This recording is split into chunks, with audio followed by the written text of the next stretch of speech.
जीवन जगायला काय लागतं? अन्न, पाणी, निवारा, बरोबर. त्याच्यापेक्षा एक महत्त्वाची गोष्ट लागते, पैसा. शेतकऱ्यापासून एखाद्या मजुरापासून बिलियनियरपर्यंत प्रत्येकाची इन्व्हेस्टमेंट ही शेअर मार्केटमध्येच असायला पाहिजे. की माझ्याकडे संयम बिलकुल नाही आहे, मी प्रचंड ॲग्रेसिव्ह माणूस आहे. माझ्या इन्व्हेस्टमेंट स्टाईल आजच्या जरी तुम्ही बघितलात तर त्या खूप ॲग्रेसिव्ह आहेत. मग ते मला सूट होतं, मी ते करतोय. त्यावेळेस एक असं होतं ना की सुरू करतोय आणि अपयश येतोय, सुरू करतोय आणि अपयश येतोय. की ज्यावेळी मी काहीतरी करतो त्यावेळी बरोबर मोठा दणका मला बसतो. असा तसा नाही, खूप मोठा बसतो. बॅकग्राऊंड माझी शेतकऱ्याचीच आहे. सो वडील माझे शेतकरी असल्यामुळं मला माहिती आहे उन्हाळ्यात पीक काय घ्यायचं, पावसाळ्यात काय घ्यायचं आणि थंडीमध्ये काय घ्यायचं. आणि प्रत्येक ऋतूमध्ये वेगवेगळी स्ट्रॅटेजी तुम्हाला अपनावी लागते. जसं मी सांगितलं, अर्ध्या ऋतूंनी मी पिवळा होतो. त्यामुळे मी डायरेक्ट स्टॉकमध्ये सगळे पैसे लावले, रात्री डबल करतो, हे काय उद्योग मी केलेले नाही. मी काय केले, एफ डी केली. त्याचं महत्त्व काय आहे की इतर मुलं माझ्यासमोर भेळ खायची, आईस्क्रीम खायचे, चॉकलेट खायचे, गारेगार म्हणत होतो आम्ही त्यावेळी, 8 आण्याला यायचं, पण ते नसायचे. आणि त्यावेळी डोक्यात एक सनक जायची, चला आपल्याकडे पैसा नाही आहे. मग माझ्या शिक्षकांनी घरी कॉल करून सांगितलं, तुमचा मुलगा एका विषयात जरी पास झाला, मी माझी नोकरी सोडतो. ती फक्त प्रॉफिट झालेलं दाखवलं म्हणजे मजा नाही आहे, तर माझे लॉसेस पण होतात. म्हणजे मी देव नाही आहे किंवा इतर कोणीही देव नाही आहे. आपल्या देशामध्ये लोकांना दुसऱ्याचा पैसा पचत नाही, ही सगळ्यात महत्त्वाची गोष्ट आहे. आज म्युच्युअल फंड जे आम्ही SIP करतो ना रिचमीच्या माध्यमातून, तो लॉसमध्ये आहे. त्या बिझनेसमध्ये लॉसमध्ये का आहे? कारण मी आज 1.5 लाख लोकांना सर्व्हिस देतो. शेअर मार्केट खरंच जुगार आहे का? नक्कीच आहे. शेअर मार्केट जगातला सगळ्यात मोठा जुगार आहे. शेअर मार्केट म्हटलं की महाराष्ट्रात एक नाव लगेच डोळ्यासमोर येतं आणि ते नाव म्हणजे मराठी संकेत, अर्थातच संकेत आवटे.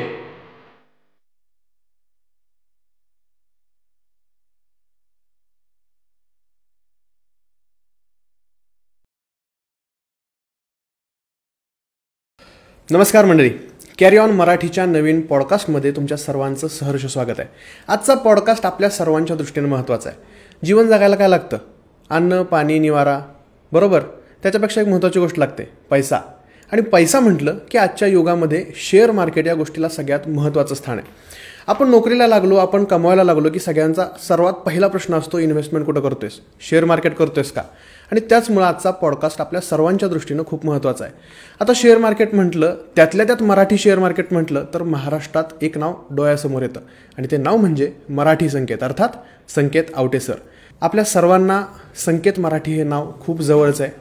यूट्यूबच्या माध्यमातून आणि त्यांच्या रिचमी या कंपनीच्या माध्यमातून संकेत आवटे सर सर्वांना मार्गदर्शन करत असतात आणि त्यांचा बिझनेस चालवत आहेत. सुरुवात करूयात आजच्या या नव्या कोऱ्या पॉडकास्टमध्ये. नमस्कार सर, पुन्हा एकदा स्वागत. नमस्कार पॉडकास्ट. थँक्यू सो मच मला संधी दिल्याबद्दल आणि मला इन्व्हाइट केल्याबद्दल सुद्धा. सरांची ओळख आपल्या सर्वांनाच आहे. सरांचे जर्नी सांगणारे खूप व्हिडिओ व्हायरल आहेत, तरीसुद्धा आपण थोडक्यात तुमची जर्नी कव्हर करूयात. सुरुवात कशी झाली? ओके. सो बेसिकली मी कोल्हापूरला बिलॉंग करतो आहे. छोट्याशा खेडेगावात मी सुरुवात केली.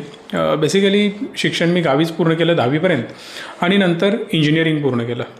इंजिनिअरिंग करत असताना बरेच सगळे जुगाड करायला आम्ही तिकडेच शिकलो की फीजला थोडे पैसे कमी पडायचे. मग ते करत असताना बाईकमध्ये बाईंग सेलिंग, सेकंड हँड बाईंगचं डिलिंग असेल, सिम कार्ड विकणं असेल, सिम कार्ड पोर्टिंग असेल, सिम कार्डची एजन्सी असेल, वगैरे वगैरे या सगळ्या गोष्टी करत करत करत आम्ही इंजिनिअरिंग पूर्ण केलं.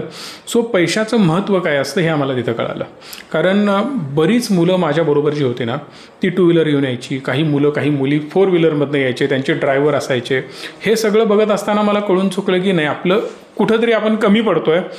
मग 2 गोष्टी करू शकलो असतो आपण की घरच्यांना ब्लेम, तुम्ही माझ्यासाठी काहीच केलं नाही, मग मला जन्म देऊन फायदा काय झाला, या सगळ्या गोष्टी न करत बसता तर जी सिच्युएशन आहे ती आहे, आता पुढं काय करायचं हे एक डोक्यात माझ्या सतत सुरू होतं.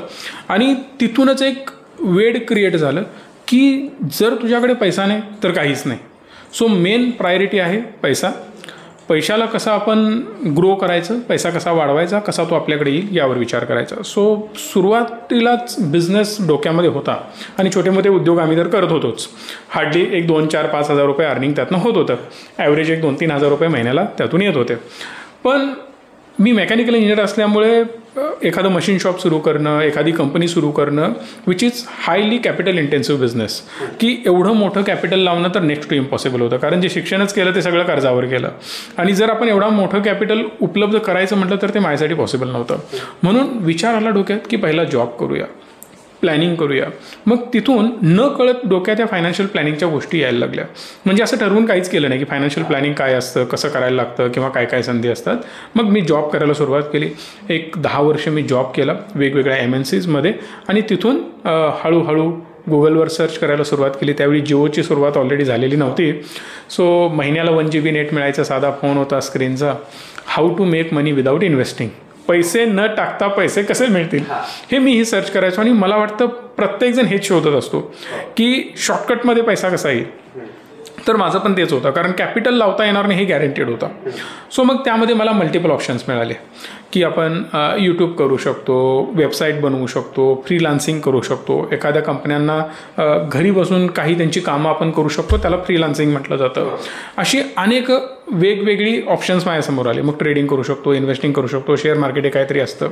पण शेअर मार्केट हे लगेच डोक्यात आलं नव्हतं, कारण शेअर मार्केट त्यावेळी कुणाला माहितीच नव्हतं ऑलमोस्ट. आणि ज्या लोकांना माहिती होतं ते जुगार म्हणायचे.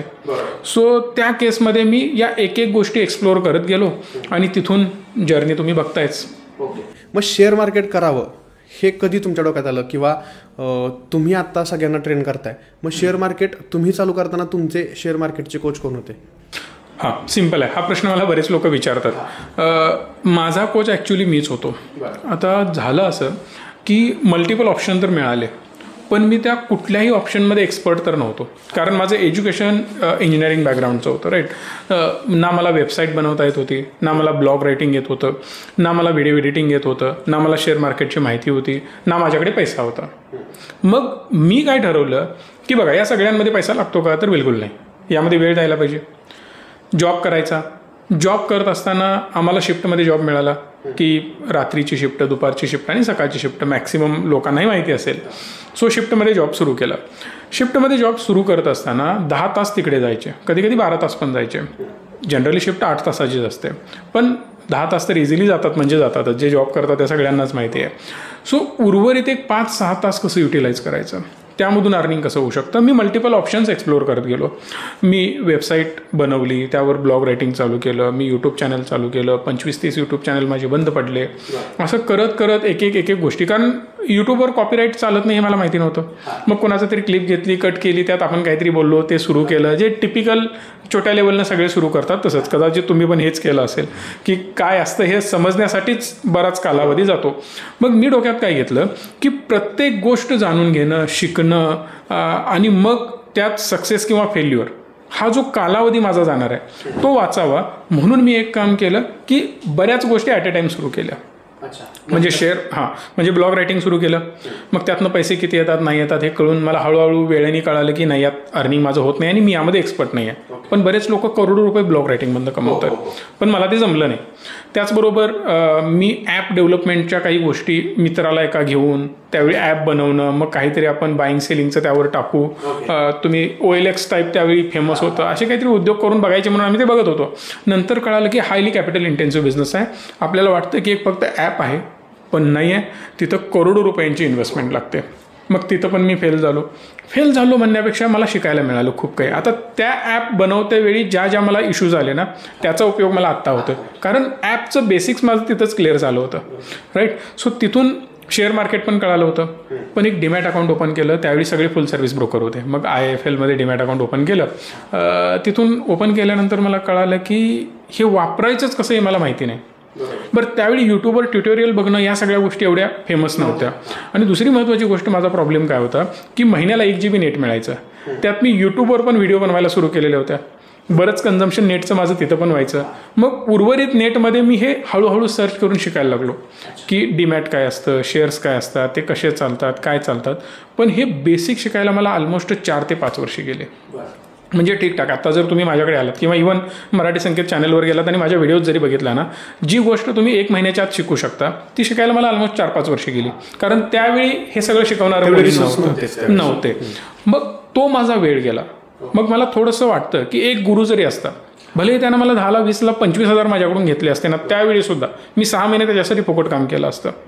झालं काय असतं, जो माझा 4 वर्षाचा कालावधी असताना तो डायरेक्ट 1-2 महिन्यावर 3 महिन्यावर आला असता. म्हणजे तो पिरियड वाचला असता. पण ठीक आहे, जे होतं ते भल्यासाठी होतं की एक आणि एक गोष्ट मी स्वतःच शिकत गेलो. मग ते ॲप वापरायला शिकण्यासाठी मला ऑलमोस्ट 1 वर्ष गेलं, कारण त्यावेळी झिरोदा वगैरे असे ॲडव्हान्स ॲप नव्हते.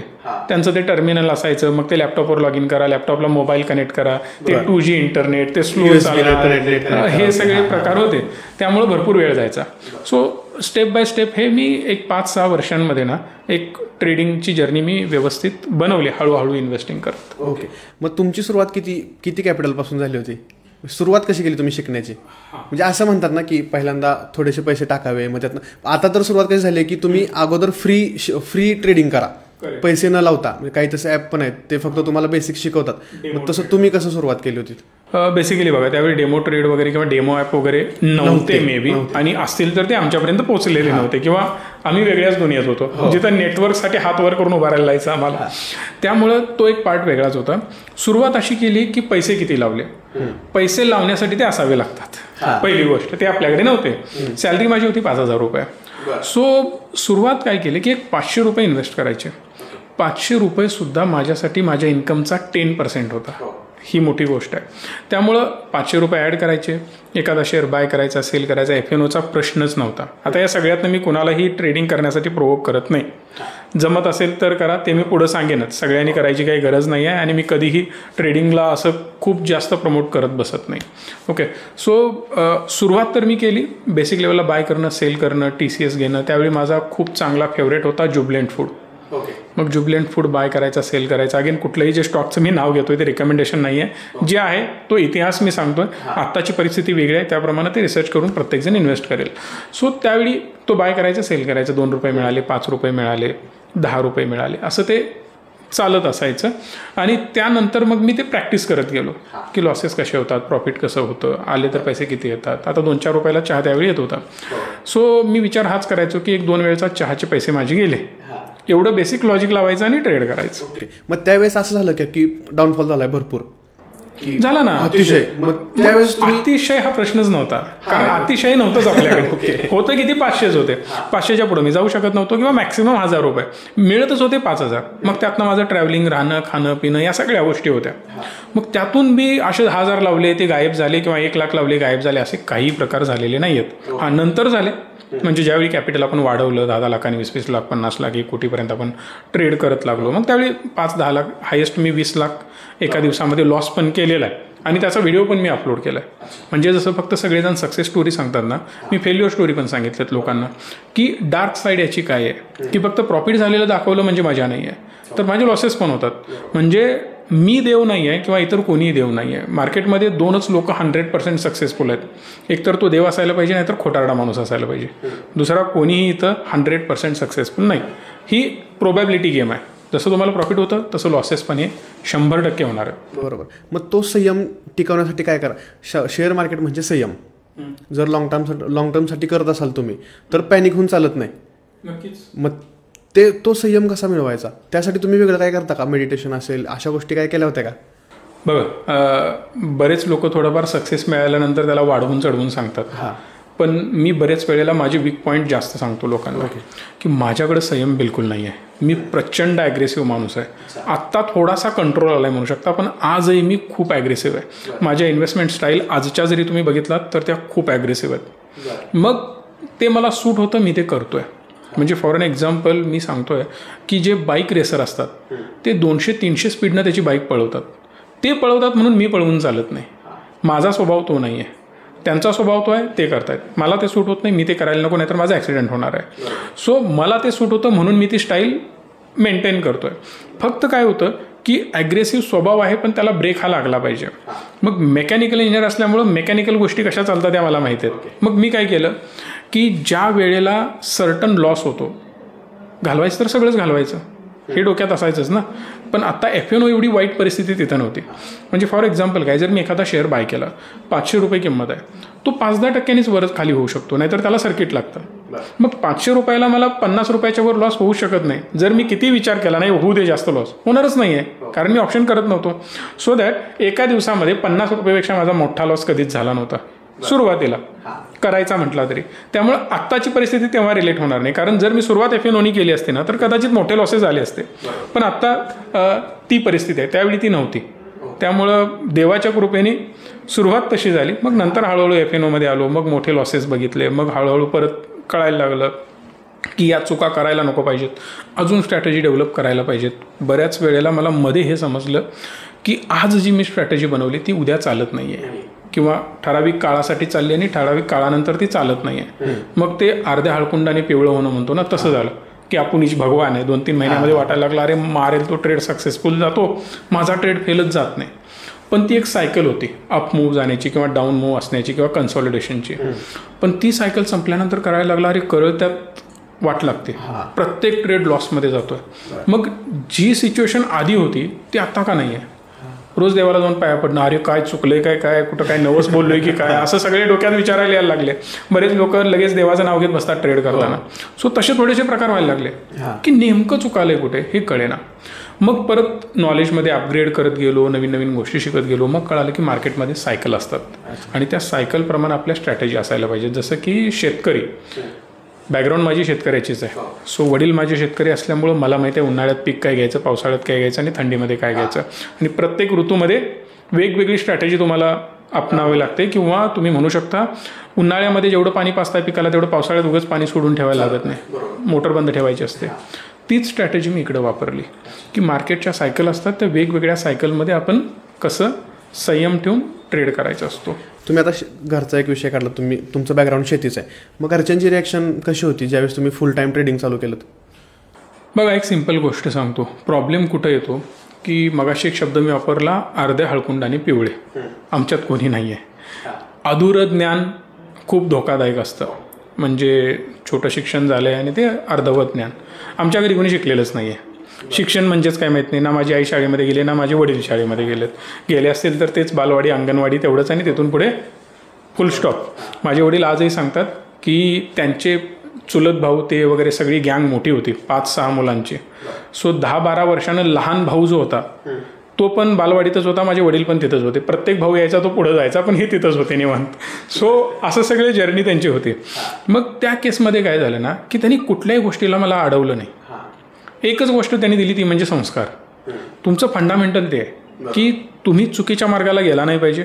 संस्कार स्ट्रॉंग दिले की तू जे काही करतोयस ते प्रामाणिकपणे कर, दुसऱ्याच्या फायद्यासाठी कर, स्वतःचा फायदा पण बघ आणि लोकांनी नावजलं पाहिजे, नावं ठेवली नाही पाहिजेत. हे रोज असायचं. माझी आजी असेल, आई असेल, वडील असतील, माझे चुलते असतील तर प्रत्येकाकडनं हेच बाळकडून मिळायचं. चलो पैसे नसतील तरी चालेल. आजही पैशाला थोडंसं निगेटिव्हलीच बघतात आमच्या घरातले. पण त्यावेळी एवढंच होतं की काय करतोयस ना सांभाळून कर, जास्त लोड घेऊ नको, जेवढं होईल तेवढं कर, एवढंच होतं. त्यामुळं कुठलीही गोष्ट करताना ना मला विचारावं लागतं ना मला कुठलं बर्डन येतं घरच्यांचं, अरे घरच्यांचं काय होईल, काही नाही आहे. म्हणजे आज जर माझी मुलगी माझा मुलगा जर काही करत असेल तर मला नॉलेज आहे. मी त्याला विचारणार काय करायलास बाबा, काय प्लॅनिंग आहे, कसं प्लॅनिंग आहे, हे विचारणारं मला कोणी नव्हतं. त्यामुळं तो एक मला फ्रीडम होता. आता बोलता बोलताच मला आठवलं मला थोडंसं आता माझ्या मुलांच्या बाबतीत कंट्रोल ठेवायला पाहिजे, त्यांना फ्रीडम द्यायला पाहिजे. सो असं होतं. त्यामुळं जास्त काही घरच्यांचं प्रेशर नव्हतं. फक्त एवढंच होतं की पुढं जाऊन मागं येऊ नको. लोकांनी असं म्हटलं नाही पाहिजे की उड्या मारला मोठा झाला आणि वरनं धापदिशी खाली पडला. ही अपमानाची गोष्ट असेल. मध्येच सोडून दिलं आणि वरून खाली येणं, लाईफस्टाईल अपग्रेड करून खाली येणं ही खूप बदनामीची गोष्ट असू शकते. लोक तोंडात शेण घालतील या भाषेत. किंवा ते एक असतं म्हणतात की कमावणं सोपं पण टिकवणं अवघड आहे. सस्टेनेबिलिटी खूप कठीण आहे बिझनेसमध्ये. आणि ज्यावेळी तुम्ही बिझनेसमध्ये उतरता कंटिन्युअसली तुम्हाला अपग्रेड व्हावं लागतं. मी नेहमी माझ्या टीमला बोलतो, बऱ्याच व्हिडिओमध्ये पण मी हे बोललो आहे की 6 महिन्यापूर्वी जो संकेत आवटे होता किंवा जो आमचा रिचमी ब्रँड आहे तो तुम्हाला 6 महिन्यानंतर दिसणार नाही. तुम्ही माझ्या कुठल्याही जुन्या व्हिडिओ ओपन करून बघा. 6 महिन्यापूर्वीच्या व्हिडिओ, आता जवळपास मी 5-7 वर्ष यूट्यूबवर आहे, तुम्हाला कळेल. पहिल्या व्हिडिओपासून आत्तापर्यंत बघत या, तुम्हाला 6 महिन्याला काय 3-4 महिन्याला चेंजेस दिसत येणार. कन्सिस्टंटली बदलत राहणं हा काळाचा नियम आहे, नाही तर तुम्ही पडद्याआड जाणार. हे 100% आहे. लोक तुम्हाला विसरणार. Share market as a career किंवा फुल टाईम शेअर मार्केट करायचं हे कधी निश्चित झालं? पहिल्या दिवशीपासूनच होतं डोक्यात. म्हणजे बिझनेस करायचं आहे डोक्यात होतं. मला मार्केटमध्ये यायचं नव्हतं ना, मार्केट मला माहिती होतं. ॲज अ इंजिनियर, आता इंजिनिअरिंगची स्टोरी सिम्पल होती की माझे आजोबा गावी असताना त्यांचा देहांत झाला ॲक्च्युली. आता या केसमध्ये जेव्हा ते घरी होते, आम्ही सगळे घरी होतो, आजोबा थोडे प्रतिष्ठित होते, म्हणजे लोक मानायचे की बाबा एकदम प्रामाणिक माणूस आहे, एकमार्गी माणूस आहे, जर कोणाचं काहीतरी भांडण असेल तर किरकोळ मध्यस्थी वगैरे करणार आणि एकदम प्रामाणिक माणूस, म्हणजे सख्या भावाची जरी चूक असेल तर त्याला चूक म्हणणार, या दृष्टिकोनातनं त्यांना बघितलं जायचं. मग एवढी चांगली इमेज असताना एक व्यक्ती, आता मी नाव घेणार नाही त्यांचं, चांगले शर्ट पॅन्ट इन करून वगैरे, शूज होते पायात, आत आले, डायरेक्ट बूट घालून आत आले आणि शेतातल्या वाटेवरून किरकोळ जी भांडणं असतात तसं ते सुरू झालं. मग तुम्ही असंच केलं तसंच केलं मोठ्या आवाजात बोलत होता. मग ते त्यांचं झालं. मी मला वाटतं 5वीला वगैरे असेल, 4वी-5वीला वगैरे शाळेत. त्यावेळी आजोबा मला काय म्हणाले, मी विचारलं आजोबांना, आजोबा म्हटलं तुम्हाला कोणीच असं म्हणत नाही, काही उलटं बोलत नाही, हा माणूस डायरेक्ट भांडत कसं काय होता? त्यांनी एवढंच म्हटलं, त्याला पैशाचा माज आहे, त्याच्याकडे लई पैसा आहे. ती डोक्यात क्लिक झाली. तो एकतर 4 व्हीलरने यायचा, दुसरी गोष्ट 4 व्हीलर नावाला नव्हती, असा छान असा नंबर होता गाडीचा, तो पण मी आता घेणार नाही, प्रीमियम नंबर होता. तो व्यक्ती आला की मला वाटायचं आईला मला पण असं काहीतरी करायचं आणि मी एवढी मोठी गाडी घेणार ना, आमच्या घरातल्या दारातही गाडी गेली नाही पाहिजे, एवढं डोक्यात माझ्या होतं. मग नंतर मी विचारलं, आजा हा काय करतो? तर आजा म्हणाले की हा इंजिनियर आहे. तिथनं डोक्यात पीठ झालं, इंजिनियरकडे पैसा असतो आणि मला इंजिनियर व्हायचं आहे. दुसरं काही लॉजिक नाही. इंजिनियर काय असतो, तो कशाबरोबर खातात, मला काही माहिती नव्हतं. म्हणून 10वी नंतर डिसिजन घेतला की डिप्लोमा करायचा, डिप्लोमा नंतर इंजिनिअरिंग करायचं, ही क्लॅरिटी होती. मग तिथून मी इंजिनिअरिंग केलं. इंजिनिअरिंग नंतर क्लॅरिटी आली की मला बिझनेस करायचा आहे. बिझनेस केला, स्वतःची कंपनी असते, कंपनीत कामगार असतात आणि त्यातनं आपल्याला पैसे मिळतात, प्रोडक्ट बनवायचं आहे. मग जॉब जसं जसं 1-2 वर्ष करत गेलो, लगेच अर्ध्या हळकुंडाने पिवळा झालो. लगेच ठरवलं की लेथ मशीन टाकायचे, CNC मशीन आणायचे, 5-10 कोटीची इन्व्हेस्टमेंट आहे. मग कळून चुकलं की हे काय आपल्याकडे नाही. बँकेकडे गेलो, बँक म्हणाले साहेब हे डोक्यातनं काढून टाका, असलं काय आम्ही तुम्हाला देऊ शकत नाही, कोलॅटरल काय देत आहे, गहाण काय ठेवताय, काय ठेवणार आहे, 1-2 लाख रुपये कुठल्या गोष्टीची आमच्या व्हॅल्यू व्हायची नाही. त्यामुळे तो विषय तिथंच ड्रॉप झाला. मग काही मोठ्या मोठ्या लोकांना मी भेटलो, त्यांना प्रोजेक्ट रिपोर्ट दाखवले. मग अजून जास्त नॉलेज मी घेत गेलो. कंपनीमध्ये 15-15 तास वगैरे थांबायला लागलो की मला नॉलेज घ्यायचं आहे आणि असंच मला काहीतरी पुढं चालू करायचं आहे. ती कन्सेप्ट एक डोक्यामध्ये होती. पण पुढं जात जात जसं मी गेलो ना, तसं मला कळायला लागलं की मोठं कॅपिटल पाहिजे आणि मी मोठ्या लोकांशी बोलायला लागलो की सर आपण मला हेल्प करू शकता का. काही आमदारांना मी भेटलो, काही आमदारांच्या मुलांना भेटलो, काही मोठमोठ्या इंडस्ट्रियलिस्ट लोकांना मी थोडंसं अप्रोच करायला लागलो की जसं माझी इंडस्ट्रीमध्ये ग्रोथ होईल तसं त्या इंडस्ट्रीवाल्यांचे रिलेशन असायचे. आता मोठ्या ब्रँड्समध्ये मी जिंदालमध्ये वगैरे काम केलं आहे. सो छोटे मोठे कंपनीवाले, म्हणजे छोटे मोठे इन द सेन्स 50-60-100 कोटीवाले सुद्धा त्यांचे व्हेंडर होते. सो त्यांचं रिलेशन असायचं. मग त्याबरोबर माझी पण त्यांची ओळख झाली आणि या केसमध्ये मी त्यांना अप्रोच करायला लागलो. मग प्रत्येक ठिकाणी मला हेच जाणवायला लागलं की हे शेवटी मी इन्व्हेस्टमेंट करतो, खरं तू तिथं प्लांटेड म्हणून काम कर, तू सेटअप बसव, तू कामगार म्हणूनच ये, सोप्या भाषेत, फक्त वरच्या लेवलचा कामगार. खालच्या लेवलला थोडंसं मी होतो मॅनेजर लेवलला, मग तू वरच्या लेवलला येशील, पण शेवटी मला कामगार बनवून राहायचं नव्हतं. मला डिसिजन घ्यायचे होते, ॲग्रेसिव्ह ग्रोथ मला करायची होती. पण तिथं मला कळून चुकलं की हे जमणार नाही आणि मल्टिपल ऑप्शन्स मी एक्सप्लोर करत होतो. अर्निंग सुरू झालं. अर्निंग सुरू झाल्यानंतर मी एक ठरवलं की एक बेसिक लेवलचं प्लॅनिंग करूया. आज जर मी नोकरी 70-80 हजारची सोडली, 100% लोक तोंडात शेण घालणार आहेत. पण प्रॉब्लेम हा आहे तिथं की जर मी प्लॅनिंग करून सोडली, त्यांना सांगत बसायचं नाही मी काय प्लॅनिंग केलं किंवा जगासमोर सगळ्या गोष्टी मांडत बसायच्या नाही. आणि आजही मी माझ्या पर्सनल गोष्टी कधीही बघा ना, माझ्या फॅमिलीचा फोटो तुम्हाला जास्त कुठं दिसेल किंवा माझी लाईफस्टाईल, मी फॉरेनला गेलो, इकडे गेलो, तसले घेतलो, झगामगा करतेल्या सगळ्या गोष्टी मी कधीही सोशल मीडियावर टाकत नाही. मग या केसमध्ये मी ठरवलं की पहिलं काम करूया, फॅमिली सिक्युअर करूया. आज जेवढा मी पगार कमवतोय तेवढं व्याज जर 1 वर्षाला आलं, लगेच नोकरी सोडणार, हे फिक्स केलं. सो पैसे साठवायला सुरू केली, FD करायला सुरू केली. FDच्या माध्यमातून पैसे वाढत गेले. एका सर्टन पोझिशनला मी पोहोचलो आणि त्यानंतर मी जॉब सोडला. ओके.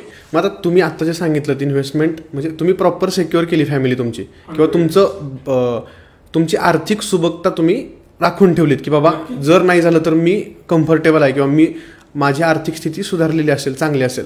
मग आता एक मिडल क्लास फॅमिलीसाठी इन्व्हेस्टमेंटचे जे टप्पे असतात किंवा इन्व्हेस्टमेंट, जास्तीत जास्त इन्व्हेस्टमेंट असते FDमध्ये, पोस्टामध्ये, मग इन्व्हेस्टमेंटचा सगळ्यात बेस्ट पर्याय कुठला तुमच्या दृष्टिकोनात? बघा आता सिम्पल सांगतो.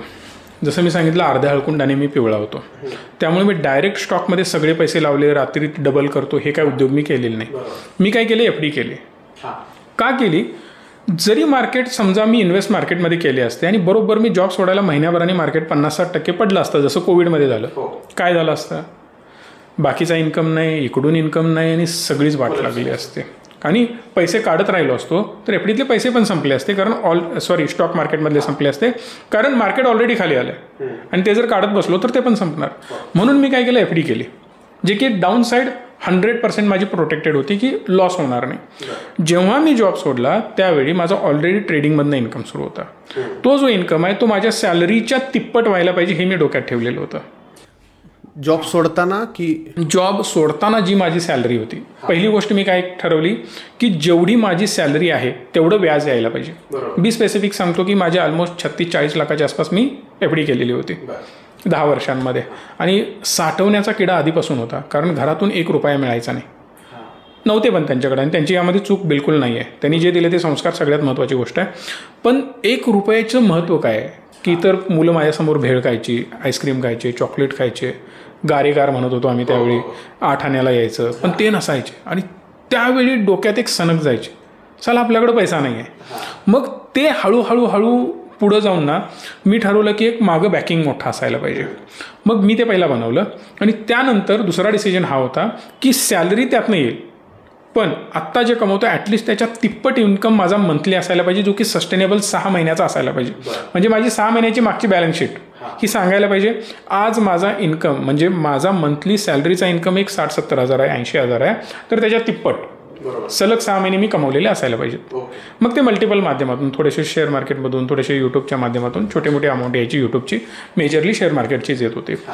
मग ती ज्यावेळी झाली 6 महिन्यांनी मग मी जॉबला रामराम केला आणि स्वतःचा बिझनेस चालू केला.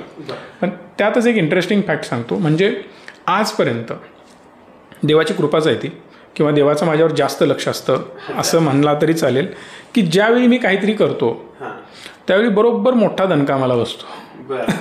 असा तसा नाही, खूप मोठा बसतो. आता ज्यावेळी मी जॉब सोडला ना, बरोबर 1-2 महिन्यात सुरळीत सगळं सुरू होतं. यूट्यूबला ग्रो करायचं ठरवलं, व्हिडिओ टाकल्या 2 महिने, चॅनल ग्रो चांगलं झालं आणि चॅनल हॅक झालं. इन्कम 0. म्हणजे ज्याच्या जीवावर आपण काही गोष्टी केल्या तो डायरेक्ट इन्कम 0. थोडासा शेअर मार्केट जे साथ होती, मार्केटमधनं पैसे यायला लागले. मग ते चॅनल रिकवर करणं, परत त्याला ग्रो करणं, या गोष्टी झाल्या. पण अशा गोष्टी होत असतात आणि तिथं मला काय कळालं की मल्टिपल अर्निंग सोर्सेस पाहिजे. बरं, मग त्यावेळेस एक असं होतं ना की सुरू करतोय आणि अपयश येतोय, सुरू करतोय आणि अपयश येतोय.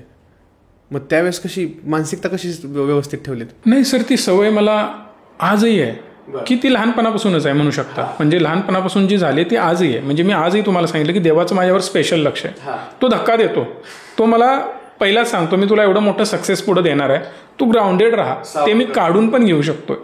त्यामुळे तो हवेत उडू नको, तो मला आधीपासून इंडिकेट करतोय. म्हणजे इव्हन ज्यावेळी मी इंजिनिअरिंग करत होतो त्यावेळी सिम कार्ड विकणे हे ते उद्योग आमचे बाहेर असायचे भरपूर, त्यामुळे कॉलेजमध्ये लक्ष थोडंसं कमी होतं. मग माझ्या शिक्षकांनी घरी कॉल करून सांगितलं, तुमचा मुलगा एका विषयात जरी पास झाला मी माझी नोकरी सोडतो. हे सांगितल्यानंतर घरात म्हणजे तांडव सुरू झाला. तू आबरू काढलास आमची असं म्हणायला लागलेत आणि तू इंजिनियर व्हायला गेलायस, पण तू तिथं काय उद्योग करतोयस वगैरे वगैरे. मग नंतर ज्यावेळी रिझल्ट लागला त्यावेळी मी कॉलेजमध्ये 2nd टॉपर होतो. मग माझ्या घरचे आले, पेढे घेऊन पहिला सरांना दिले आणि विचारलं नोकरी कधी सोडताय. म्हणजे कन्सिस्टंटली या गोष्टी होत होत्या आणि त्यावर मी सोल्युशन काढत होतो. फॉर एक्झाम्पल तुम्ही म्हणू शकता यूट्यूबचा झटका बसला, त्यानंतर पुढे अजून तुम्ही आलात तर यूट्यूब चॅनल सुरू झालं, सगळ्या गोष्टी सुरळीत सुरू झाल्या. आम्हाला बेसिक कंप्लायन्सेस माहीत नव्हते की एखादा बिझनेस करतोय. मग त्यावेळी नवीन GST आलेला होता. मग तो GST नंबर कशाबरोबर खायचा हे आम्हाला माहिती नव्हतं. मग तो GST नंबरच आम्ही केला नाही, तसाच बिझनेस केला. आणि थोड्या दिवसानंतर कळालं साहेब नोटीस आली 5 कोटी रुपयांची. ती नोटीस बघून संपलं, म्हटलं आता सगळंच संपलं जे सुरू केलं ते. मग नंतर मी थोडंसं नॉलेज घेतलं की अरे बाबा नंबर काढायचा असतो. मग सरकारनं फाईन लावला, 1.5 कोटी रुपये मी भरले. जे कमवलं ते सगळं गेलं एका झटक्यात, सगळे पैसे गायब, तुम्ही GST भरला नाही म्हणून. मग फायनान्शियल नॉलेज नाही, that is not a excuse. ते तुम्हाला घ्यायला पाहिजे आणि तुम्ही ते इम्प्लिमेंट करायला पाहिजे हे मला कोर्टाने सांगितलं. तुम्ही हे सांगायचं नाही इथं येऊन की मला फायनान्शियल नॉलेज नाही, मला GST म्हणजे काय माहिती नाही, इन्कम टॅक्स म्हणजे काय माहिती नाही, बिझनेस कसा करायचा माहिती नाही, ते आम्हाला सांगू नका. हा नियम आहे. अहो साहेब म्हटलं मला नियम कुणी सांगितलंच नाही. आम्ही सांगायला येणार नाही, तुम्ही येऊन विचारायचं. हे ज्यावेळी मला कळालं की भारतात गोष्टी वेगळ्या आहेत आणि त्याप्रमाणे आपल्याला जायला पाहिजे, आपल्या मनाप्रमाणे होत नाही. आणि भारतामध्ये जर तुम्ही बिझनेस करायला शिकलात तर तुम्ही जगात कुठेही टिकू शकता. जुगाड सगळा इथंच चालतो. त्यामुळं या अशा अनेक गोष्टी झाल्या, बरेच मोठे मोठे सेटबॅक बसत गेले आणि त्यातनं मग आपण पुढे जात गेलो. आता बेसिकली ही तुमची जर्नी झाली स्वतःची.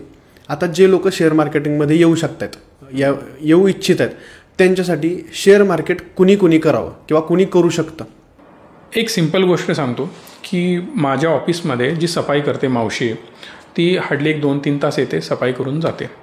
तिचीसुद्धा 500 रुपयांची SIP सुरू आहे. सो ज्या व्यक्तीचा इन्कम 1 रुपये आहे महिन्याला आणि ज्या व्यक्तीचा 1,00,000 कोटी असेल किंवा त्यापेक्षा जास्त, या दरम्यान तुम्ही कुठं बसताय बघा, तुम्ही इन्व्हेस्टमेंट ही शेअर मार्केटमध्ये करायला पाहिजे. कोणीही असू दे व्यक्ती, शेतकऱ्यापासून एखाद्या मजुरापासून बिलियनियरपर्यंत प्रत्येकाची इन्व्हेस्टमेंट ही शेअर मार्केटमध्येच असायला पाहिजे. बरं, दुसरा ऑप्शन नाही तुमच्याकडे. मिनिमम अमाऊंट कशी ठरवायची? तुमच्या इन्कमप्रमाणे. आता समजा तुमचा इन्कम आहे महिन्याला 10,000 रुपये आणि मी तुम्हाला म्हणतोय 50,000 रुपये इन्व्हेस्ट करा महिन्याला, पॉसिबल नाही आहे. मग सिंपल लॉजिक लावायचं की एक रूल पण मी बऱ्याच वेळेला सांगितलं आहे, 50-30-20. 50% जो खर्च आहे ना तुमच्या गरजेच्या वस्तूंवर तुम्हाला करायलाच पाहिजे. हे कोणासाठी? मिडल क्लास किंवा लोअर मिडल क्लास. आता बिलियनियर आहेत, 100 कोटी कमवतोय, मग रोजच्या घरच्या वस्तूंसाठी तो 50 कोटी रुपये खर्च नाही करणार. पण आपलं काय असतं ना की मी 10,000, 20,000, 50,000 लाख रुपये कमवतोय. या केसमध्ये काय करायचं, निम्मा इन्कम हा माझ्या गरजेच्या वस्तूंसाठी, म्हणजे घराचं सामान असेल, इलेक्ट्रिसिटी, मोबाईल बिल, या बेसिक गोष्टींवर तुम्ही आता तो खर्च करायचा. जसं तुम्ही म्हणाला अन्न वस्त्र निवारा ही गरज आहे, तर त्याच्याबरोबर आता मोबाईलचा रिचार्ज, इलेक्ट्रिसिटी, टीव्हीचं बिल हे आता त्या गरजेमध्ये ऍड झाले. या बेसिक गोष्टींसाठी तुम्ही 50% खर्च करा. 30% अमाऊंट आहे ना ही वॉन्टवर खर्च करा. तुम्हाला एखादी ट्रिप करायची आहे, छान लाईफस्टाईल मेंटेन करायची आहे, चांगले कपडे लक्झरियस घ्यायचे आहेत, एखादं चांगलं घड्याळ, गाडी घ्यायची आहे, भौतिक सोयीसुविधा. हां, एक्स्ट्रा बेसिक जे आहे ना घरासाठी 50% तुम्ही करताय. एक्स्ट्रा जे पाहिजे लक्झरियस म्हणू शकता तुम्ही तुमच्या भाषेमध्ये, की आज मी 1,000चा शर्ट घालू शकतो पण तुम्हाला 1,500चा घ्यायचा किंवा 2,000चा घ्यायचा आहे, दॅट इज लक्झरी थिंग. मग तुम्ही थोडंसं त्याला वॉन्टमध्ये घेऊ शकता. 30% खर्च त्यावर आणि 20% कंपल्सरी मिनिमम सेव्हिंग व्हायला पाहिजे.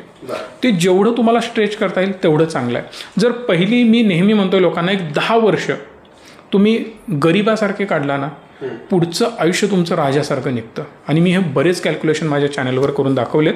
आणि हे कॅल्क्युलेशन नाही, आता मी एवढी वर्ष बिझनेस करतोय ना, तर प्रॅक्टिकली अशी हजारो लोक आहेत. तुम्ही माझे सेमिनार पण मी अपलोड केलेत, तुम्ही बघू शकता. हजारो लोकांचे आम्ही सेमिनार घेतोय. त्यातले सगळे लोक, मला आजपर्यंत एकही निगेटिव्ह व्यक्ती भेटलेली नाही की त्यानं मला म्हटलंय की तुम्ही मला जे सांगितलं त्याच्यामुळे माझी वाट लागली आहे. किंवा तुम्ही कुठेही, इव्हन कमेंट बॉक्समध्ये पण बऱ्याच लोकांनी जर मला आधी बघितलं असेल तर त्यांनी कमेंट बॉक्समध्ये पण सांगावं की आम्ही जो प्लॅन तुम्हाला दिला आहे किंवा आमच्या थ्रू ज्या तुम्ही इन्व्हेस्टमेंट केलेत त्याचा रिझल्ट काय आहे. सो दॅट बेसिकपासून सुरुवात करा. 500 रुपये आहेत ना, 500 रुपये टाका. मी कधीच कुठल्याही क्लायंटला म्हणत नाही की तुम्ही आमच्याच प्लॅटफॉर्मवर या, माझ्या थ्रूच करा, काहीही नको. तुमच्याकडे नॉलेज आहे तुम्ही करा, दुसरीकडून करायचं आहे दुसरीकडून करा. आमचं एंड ऑफ द डे गोल काय आहे की प्रत्येक मराठी माणसाने आणि प्रत्येक भारतीयाने सक्सेसफुल व्हायला पाहिजे. भारत हा सक्सेसफुल कंट्री किंवा आपण म्हणू शकतो डेव्हलप्ड कंट्री अमेरिकेच्या तुलनेमध्ये, हा सरकारनं काही करून होणार नाही आहे. डोक्यातनं काढून टाका. इथं देव जरी ॲज अ पंतप्रधान म्हणून बसला तरी देशाची डेव्हलपमेंट होणार नाही. कधी होणार? ज्यावेळी आपण डेव्हलप होऊ. आपण डेव्हलप झालो, आपला देश डेव्हलप होणार आहे. सो या बेसिक प्रिन्सिपलवर प्रत्येकानं काम करायला पाहिजे. स्वतःपासून सुरुवात केली पाहिजे. थोडक्यात एक शेअर मार्केटमध्ये एक असं असतं की मला वेळ नाही आहे किंवा मी पैसे कमवतोय, मला महिन्याला 50,000 रुपये पगार आहे, मी पैसे कमवतोय, पण मला शेअर मार्केटमधलं नॉलेज नाही आहे किंवा मला ते करायला वेळ नाही आहे. तर मग XYZ व्यक्ती शेअर मार्केट करतोय तर त्याला 10,000 रुपये द्यायचे आणि तू मला 2 महिन्याने 15,000 रुपये दे. मग हे दोघांसाठी काय चांगलं आहे की वाईट आहे? घेणाऱ्यासाठी सुद्धा आणि देणाऱ्यासाठी सुद्धा. बघा, यात कुठलीही इन्व्हेस्टमेंटची पद्धत भारतातली कुठलीही म्हणतोय मी वाईट नाही आहे. मग ती 5% रिटर्न देऊ दे, 50 देऊ दे किंवा 500% रिटर्न देऊ दे. आता हे जे प्रकार तुम्ही बोललात, मी एकच गोष्ट सांगतोय, कायद्याच्या चौकटीत जे आहे ते करा. आता कायद्याच्या चौकटीत काय सांगितलं आहे की तुम्ही तुमचे पैसे कोणालाही देऊ नका. मी माझे पैसे ट्रेडिंगसाठी इतर व्यक्तीच्या अकाउंटवर देऊ शकत नाही. जर मी ते देतोय तर तिथं मी फसणार, कायदेशीररित्या तुम्हाला ॲक्शन घेता येत नाही आणि हे देऊ पण नका. आणि सोप्या भाषेत मी तुम्हाला सांगतोय, आज मी स्वतः ट्रेडिंग करतोय, 4 पैसे कमवतोय. ट्रेडिंगला लिमिटेशन आहेत, म्हणजे एक सर्टन व्हॉल्यूम असतो. हेवी व्हॉल्यूममध्ये मी काम करू शकत नाही, कारण तेवढी लिक्विडिटी मार्केटमध्ये नसते. मग मी 1 लाखाचे 2 लाख केले, 2 लाखाचे 10 लाख केले, 1 कोटी केले, 5 कोटी केले. 100, 200, 1000 कोटी एकदम मी मार्केटमध्ये टाकू शकत नाही. त्याला खूप सारे लिमिटेशन आहेत. आता ते डिस्कस करण्यात पण काही पॉईंट नाही आहे. पण एक सिम्पल फंडा मला तुम्हाला सांगायचा आहे. जो व्यक्ती तुमच्याकडनं 10,000 मागतो, तो स्वतःचे 10,000 लावून 20,000 करू शकत नाही का? मग तो स्वतःचे करू शकतो, तुमच्याकडे कशाला मागायला येईल? बेसिक लॉजिक आहे. त्यामुळं कधीही कुणाच्याही हातामध्ये पैसे देऊ नका. आणि इन्व्हेस्ट करताना बेसिक नॉलेज हे तुमच्याकडे असायला पाहिजे. म्हणजे ज्यावेळी आमच्या रिचमिल प्लॅटफॉर्मवर लोक इन्व्हेस्टिंगला येतात ना, आम्ही पहिला त्यांना बेसिक नॉलेज देतोय की साहेब समजून घ्या तुम्ही काय करताय. याला मार्केट म्हणतात. हे वर जाते तसं खाली पण येत आहे. वर गेलं की देवाला हात जोडायचे, धन्यवाद म्हणायचं, बघत राहायचं. खाली आलं, देवाला 2 वेळा हात जोडायचे, धन्यवाद म्हणायचं, मला तू संधी दिलास, 100 रुपयाचा माल मला 70 रुपयाला दिलास, मी अजून खरेदी करतो. परत खरेदी करा, निवांत राहा, तो परत ग्रो होत जातो. या बेसिक प्रिन्सिपलवर तुम्हाला काम करायचं आहे. सो पैसा कोणाच्याही हातात द्यायचा नाही. आज तुम्ही संकेत आवटेला बऱ्याच वेळेला बघत असाल, बरेच ऑडियन्स आपला असेल जो रेग्युलरली मला वॉच करतो. खूप विश्वास आहे लोकांचा माझ्यावर.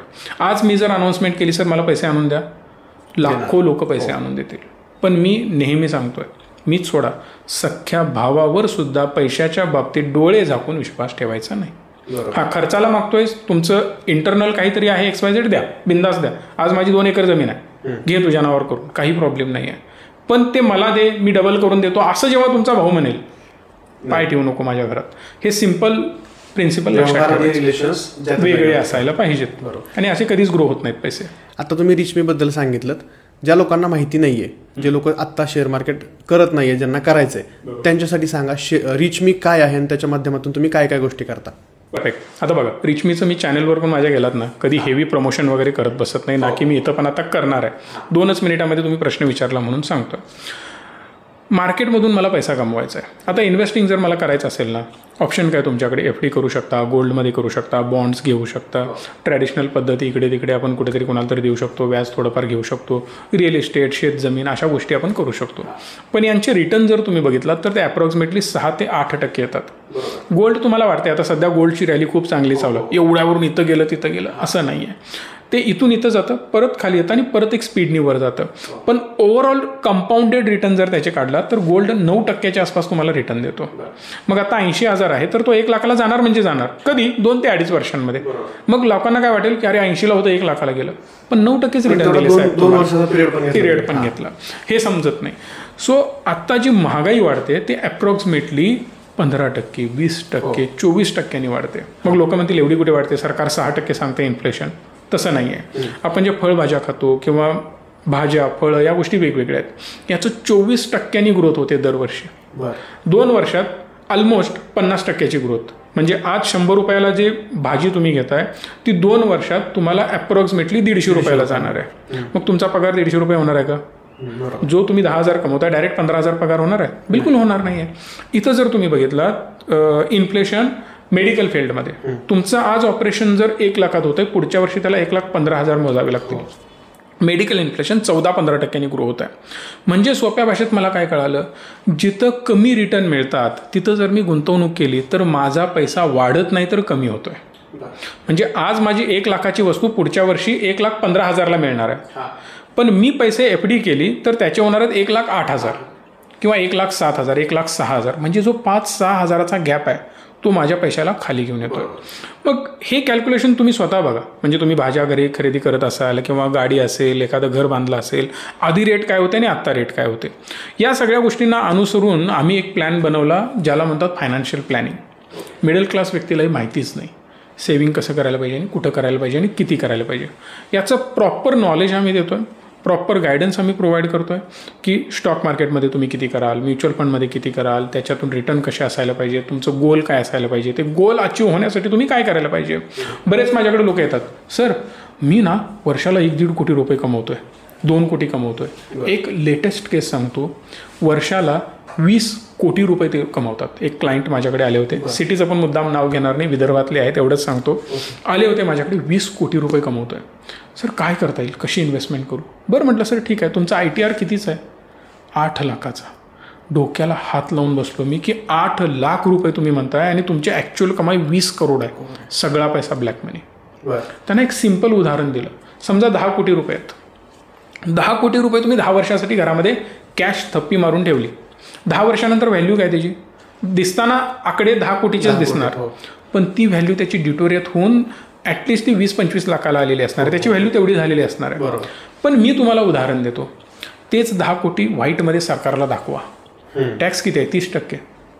प्रायव्हेट लिमिटेड केला 25%. मी म्हणतोय चला 30% भरून टाका. 70 लाख शिल्लक राहिले. अहो साहेब 30 लाख भरायला सांगताय का म्हटलं तो. मग तुमच्याकडे एवढ्या लांबनं कशाला आलोय? सांगतो म्हटलं ऐका. 30 लाख गेले, 70 लाख शिल्लक राहिले. जे 70 लाख आहेत ते इन्व्हेस्ट करा. जरी तुम्हाला 15% रिटर्न मिळाले, जगावेगळी अपेक्षा ठेवू नका. महिन्याला डबल, वर्षाला डबल हे करतच बसू नका. इंडेक्सप्रमाणे जरी 15% रिटर्न मिळाले ना, 5 वर्षांमध्ये कंपाऊंडेड ग्रोथनी पैसे डबल होतात. 70 लाखाचे 1,40,00,000 झाले आणि परत पुढच्या 5 वर्षात आपण 10 वर्षाचं कॅल्क्युलेशन केलं, 1,40,00,000 2,80,00,000 रुपये होतात. बरोबर. सो 2,80,00,000 इथं तुमचे पाहायला मिळतील. पण जर ते 10 कोटी असतील, त्यातले 3 कोटी तुम्ही टॅक्स भरला, 7 कोटी शिल्लक राहिले. मग 7 कोटी जे आहेत ते 7 कोटीचे 5 वर्षात 14 कोटी होणार आणि 14 कोटीचे पुढच्या 5 वर्षात म्हणजे 10व्या वर्षी 28 कोटी रुपये होणार. मग तुम्ही ते कागद जे घरात ठेवणार होता ना, ते 10 कोटीच दिसले असते, पण इथं 28 कोटी. यानं होणार काय? शांत झोप लागणार. सरकारचं टेन्शन नाही. पैसे कोण पळून गेला तर ते टेन्शन नाही. पैसा आपला ॲग्रेसिव्हली वाढत जातोय. या सगळ्या गोष्टींचा मला फायदा होणार आहे. फालतू गोष्टींमध्ये पडायचंच कशाला? इलिगल गोष्टी आत्ता सध्या करणं लिगल गोष्टींपेक्षा खूप जड आहे. हे मी नेहमी सांगतोय. पैसा टॅक्स भरून खूप वाढू शकतो, पण टॅक्स वाचवण्याच्या नादात तुमचं मेंटली प्रेशर पण वाढत जातं, टेन्शन वाढत जातं, ग्रोथ होत नाही आणि तुम्ही अजून लिगल कचाट्यांमध्ये अडकत बसता. मग या ज्या सर्व्हिसेस आहेत प्रत्येकाचं गोल वेगळं वेगळं आहे. माझ्याकडे 60 वर्षाची लोक येतात, 70 वर्षाचे येतात. सर 50 लाख आलेत रिटायरमेंटचे, काय करू? महिन्याला मला एक 25,000ची डिमांड आहे, 50,000ची डिमांड आहे, मला घर चालवायचं आहे, पुढे जाऊन माझ्या मुलांसाठी मला हे करायचं आहे. मग त्यांचं प्लॅनिंग कसं करता येईल? यंग मुलं येतात, सर आत्ता मी काय करणार आहे ना, एक 5 वर्षात लग्न करणार आहे, पुढं माझी फॅमिली येणार आहे, अनेक 5 वर्ष मी काम करणार, नवरा बायको मिळून थोडेफार पैसे कमवणार आणि 10-15 वर्षात मला जॉबच सोडायचा आहे. IT मध्ये खूप जास्त मला प्रेशर आहे, एक रिटायरमेंट मला घ्यायची आहे. मग तोपर्यंत मी कॉर्पस किती बनवू? मग त्यांचं प्लॅनिंग कसं करायचं? मग त्यामध्ये एक छोटीशी कॉर्पस त्यांच्या बिझनेससाठी वापरा, उरलेली अमाऊंट तशीच ठेवा, जे तुमचं घर चालवतील. कारण बिझनेस सुरू केला तर लगेच तुम्हाला रिटर्न मिळत नाहीत. मग तो प्लॅन कसा करायचा? आता बऱ्याच लोकांचा लाख रुपये कमाई आहे, इन्व्हेस्टमेंट किती आहे साहेब? असेल कदाचित 50-60 हजार रुपये. मग तुमचा महिन्याला लाख रुपये इन्कम असून इन्व्हेस्टमेंट 50,000. मग हे जे सगळं मेस झालं ना, त्याला कसं आपण अलाइन करू शकतो? तुमचे सगळे विखरलेले डॉट्स कसे आपण जोडू शकतो? मेजरली सर काय असतं ना, यामध्ये 2 गोष्टी महत्त्वाच्या आहेत आयुष्यात, ज्या आपल्याला कधीच सांगून येत नाहीत. एक तर मृत्यू आणि दुसरं म्हणजे आजार. मग त्यासाठी पहिला या 2 गोष्टी प्रोटेक्ट करायला पाहिजेत आणि हे सगळ्यांनी तुम्ही लक्षात घ्या. हेल्थ इन्शुरन्स आणि टर्म इन्शुरन्स चिल्लर रेटमध्ये येतो, तो पहिला घ्या. माझं जे काही पुढचं भविष्याचं प्लॅनिंग, आता प्रत्येकाला विचारलं ना काय काय करायचं, हां करणार ना, 100 कोटीचा धंदा करणार, 50 कोटीचा करणार, एवढे पैसे साठवणार, 1 कोटी साठवेन, 50 लाख साठवेन. हां ठीक आहे, तुम्ही असाल तर, नसाल तर काय? मग या 2 गोष्टी पहिला, हेल्थ कवर करा, टर्म कवर करा. आजार पण येऊ दे, तुम्हाला खर्च ती कंपनी करते. हेल्थला काही झालं तर कवर झालं आणि तुमच्या लाईफला काही झालं तरी तुमची फॅमिली कवर झाली. तिथनं पुढं तुम्ही इन्व्हेस्टमेंटचा प्लॅन करा. मग छोटी अमाऊंट तुमची FDमध्ये असायला पाहिजे, काही अमाऊंट स्टॉक मार्केटमध्ये आणि काही म्युच्युअल फंडमध्ये. मग ती किती किती असायला पाहिजे, कसं असायला पाहिजे, मग तुमचे सगळे गोल ते सगळं लिहून घेऊन, तुमचं प्लॅनिंग लिहून घेऊन आम्ही त्याचं प्लॅन तुम्हाला बनवून देतो आणि हे काम आहे रिचमीचं. हे होतं रिचमीचं थोडक्यात सरांनी सांगितलेलं महत्त्व. तर आता शेअर मार्केटिंग ज्यांना शिकायचं आहे त्यांच्यासाठी बरेच क्लासेस उपलब्ध झालेत आता. मग ते सोशल मीडियावरती असतील, ऑफलाईन बॅचेस असतील, खूप क्लासेस झालेत खूप. मग ह्यातून एक होतं की एखादा व्यक्ती शेअर मार्केट चालू करतोय, 4 महिने त्यानं शेअर मार्केट कुठंतरी क्लासेस घेतले, त्यानं ट्रेनिंग घेतलं, 1-2 पुस्तकं वाचली, कॅपिटल गुंतवलं, प्रॉफिट यायला लागला. 4 महिन्यामध्ये त्याला ब्ला ब्ला ब्ला प्रॉफिट आलं. त्या प्रॉफिटचं तो कुठंतरी शो ऑफ करण्यासाठी वापर करतो. गाडी घेतली, गाड्यात चेन टाकली, आयफोन घेतला, मित्राचे बड्डे मोठे केले. ह्या गोष्टी तुम्ही कशा बघता ह्या गोष्टींकडे? मी एक सिंपल उदाहरण देतो, खूप जास्त रॉकेट सायन्स लावू नका. 2 नावं घेतो. पहिलं आहे रतन टाटा, घ्या डोळ्यासमोर चित्र. दुसरं आहे अंबानी फॅमिली, घ्या डोळ्यासमोर चित्र. आपल्या देशामध्ये लोकांना दुसऱ्याचा पैसा पचत नाही, ही सगळ्यात महत्त्वाची गोष्ट आहे. त्यामुळं मी नेहमी लोकांना सांगतो, काय पाहिजे. आज माझ्याकडे फॉर्च्युनर आहे. आता तुम्ही माझ्या ऑफिसमध्ये आहात, ऑफिस तुम्ही बघितलं, फुल एअर कंडिशनिंग लॅविश ऑफिस पण आम्ही केलं. माझं घर पण प्रीमियम एरियामध्ये लॅविश ठिकाणी आहे. पण कधी माझी रील बघितली, भाई का बड्डे, ते तलवार घेऊन केक वगैरे कापणे, गरज नाही आहे. कुठल्या गोष्टीचा शो ऑफ करताय तुम्ही. मी फॉरेन टूर्स केल्या, कधी तुम्ही बघितलेत कुठले फोटो. अवॉर्ड्स वगैरे मिळतात, असे शो ऑफ करणं, त्याच्या रील लावणं, त्याच्या मागं गाणी वगैरे वाजवणं, गरज नाही आहे. आज रिचमी भारतातली सगळ्यात फास्टेस्ट ग्रोईंग कंपनी, हे लोकांना माहिती नसेल. आणि याचे अवॉर्ड्स फंक्शन परवाच झाले. म्युच्युअल कॅपने आम्हाला अवॉर्ड दिले त्याच्याबद्दल, की आम्ही मोठमोठ्या ब्रँडना मागे टाकून फास्टेस्ट ग्रोईंग कंपनी आहोत. आता आम्ही 100 लोकेशन्सला पोहोचणार आहोत. मग हे अननेसेसरी प्रत्येक वेळी ते हवाबाजी करण्यात 100 लोक मागं 10-12 गाड्या लावून बॉडीगार्ड घेऊन. आजही तुम्ही जर मला कोल्हापूरमध्ये बघाल, मी स्कूटरवरून फिरतो. गरज नाही आहे ना. आता मी फॉर्च्युनरमधनं येऊ शकतो, मर्सिडीजमधनं येऊ शकतो, बरं ती लावणार कुठं, तो वेळ का घालवू, पार्किंगसाठी तो त्रास. मग 2 मिनिटात मी गेलो, तिथं काम केलं, परत आलो. लोक मी हात करत माझ्या लोकांना भेटत, बरेच माझे सबस्क्रायबर मला वाटत भेटतात, आमचे इन्व्हेस्टर सगळे वाटेत भेटतात. सो आपण ग्राउंडेड राहतो. त्यांना काय चाललंय आपण त्यांना 4 गोष्टी सांगू शकतो. एखादा व्यक्ती येतो, तो म्हणतो की सर फॅमिलीमध्ये खूप मोठे प्रॉब्लेम झालेत, असं झालंय, फॅमिलीत असे वाद झालेत, फायनान्शियल क्रायसिसमध्ये मी असा फसलोय. मग त्याला जर मी एखादा सल्ला दिला आणि तो त्यातनं बाहेर पडला ना, ते आशीर्वाद मोठे आहेत. मग ही गोष्ट लोकांना कळायला पाहिजे. जो शो ऑफ करतो ना, 100% लिहून घ्या, त्याचं पतन हे होणार आहे. आणि का होतं हे मी तुम्हाला सिंपल वाक्यात सांगतो, म्हणजे हे शेअर मार्केटशी निगडीत नाही आहे. तुम्ही कुठेही घ्या, विजय माल्या काय शेअर मार्केट करत होता का, नीरव मोदी शेअर मार्केट करत होता का, नाही. शो ऑफ करण्यामध्ये वेळ गेला. तुम्हाला जर तुम्ही बिझनेस करत असाल, नजर हाटी दुर्घटना घटी. बरेच लोक म्हणतात मी एरोप्लेन मोडला बिझनेस टाकलाय, ऑटोमॅटिक माझी माणसं आहेत, सगळं चालतं. नाही चालत साहेब. आज अंबानी साहेब सुद्धा शर्ट आणि पॅन्ट, पांढरा शर्ट असतो, काळी पॅन्ट असते, पोरं मुलगा दोघांना पण बघा, 24 तास पळत असतात ती लोक. तुम्हाला असं एकदम एरोप्लेन मोडला टाकून तुमचा धंदा चालत नाही. जो इन्कम यायला लागला आहे त्याला जर टिकवायचं असेल तुम्हाला ॲक्टिव्हली काम करावं लागतं. सो एन्जॉय डेफिनेटली करायला पाहिजे, फॅमिलीला टाईम द्यायला पाहिजे, क्वालिटी टाईम स्पेंड व्हायला पाहिजे, पण त्याला लिमिट असलं पाहिजे. 1-2 दिवस गेलो, 3 दिवस गेलो, ट्रिप केली, वर्षातनं 1-2 ट्रिप केल्या, फॅमिली खुश, आपण खुश, संध्याकाळी मी फॅमिलीला वेळ देतोय, ठीक आहे. पण उरलेला वेळ 100% मेहनत तुम्हाला करायला पाहिजे. आज सकाळी उठल्या स्क्रीनर सगळे लावून बसतो मी, सगळे स्टॉक आम्ही ट्रॅक करत असतो. हजारो कोटी रुपये रिचमीच्या माध्यमातून ट्रान्झॅक्शन होत आहेत. मग त्या प्रत्येक रुपयाची जबाबदारी माझी आहे. जर तुम्ही माझ्याकडे इन्व्हेस्टमेंट केली ना, तर तुम्हाला जे टेन्शन नाही त्याच्या 1000 पटीने टेन्शन मला आहे, कारण माझा प्लॅटफॉर्म बदनाम होणार आहे. एक गोष्ट, एक क्रॅश आला ना, काय राव यांच्याकडे इन्व्हेस्टमेंट केली, पैसे पडले, नाव बदनाम कोणाचं झालं, माझं झालं. मग या केसमध्ये मला कन्सिस्टंटली त्याच्यावर लक्ष ठेवून राहायला लागतं. सो शो ऑफ करणं हे बिलकुल गरजेचं नाही आहे. आणि बरेच लोक म्हणतात घर घेऊ नका, पैसे इन्व्हेस्ट करा, ते वाढवत जाऊ देत.